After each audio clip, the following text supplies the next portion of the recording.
ZNS Total Sports, brought to you by Fourth Terrace Diagnostic Center.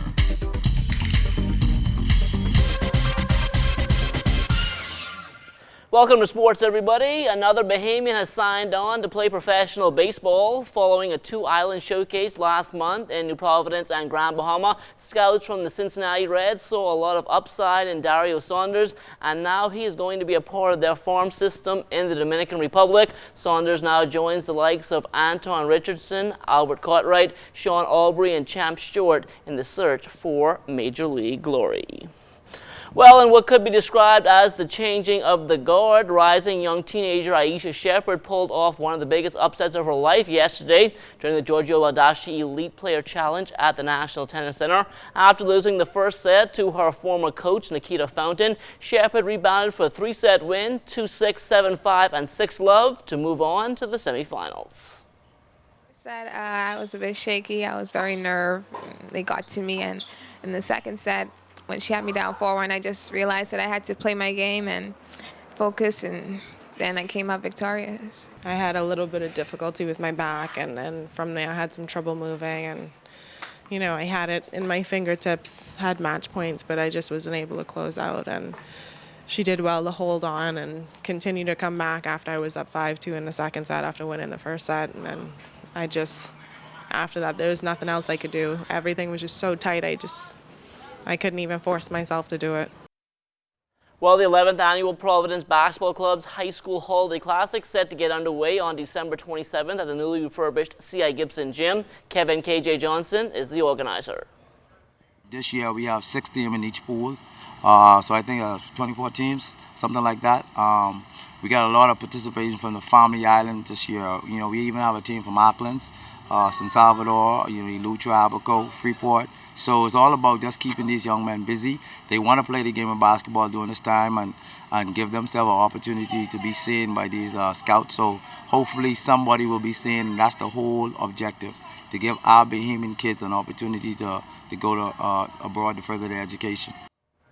Well, a number of our first and second year college track and field athletes are home for the holiday break. We were able to catch up with a few of them at the old Thomas A. Robinson Stadium. Training is really intense. Coach, her comments can be really harsh, but thanks to my coach here, I was already used to all of it. Training being well. Practice was from 5 o'clock in the morning until about 4 in the afternoon. It's been a little different in terms of weather, but it's been a good semester so far. The beginning has been really rough, I should say, because, there's a difference in between the weather and the practice methods, because here we do more natural things, but in the U.S. it's more of weight and just full-on sprinting. It's different from training I was doing before. It's just different coaches do different training, so it's just like a different experience. At first, the weather was normal because I'm used to the sun. But now, since it gets colder, it started to wear down. We had to went inside, but everything's good. The training, I like it. Well, a memorial service for the late Lee Bunny Hop Ramming was held last night at Windsor Park. Scores turned out to pay tribute to a man who was truly loved in both the softball and Junkanoo communities. Among those taking the time out to say a few words were President of the Masters Softball Association, Lawrence Buddy Smith, and President of the New Providence Softball Association, Godfrey Gully Burnside. Never change from a young man to his age after the last year he played. Never change. The same soft-spoken fella, he'll raise his voice once in a while or carry on, but that's it.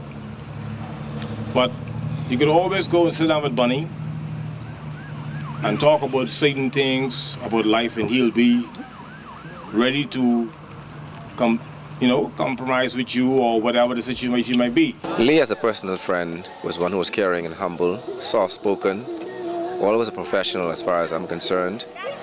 I think this is a time to celebrate his life rather than his death. Now, Ramming's funeral will take place tomorrow morning at St. Agnes Anglican Church. And that will do it for sports. Don't go anywhere. There's more to come after the break.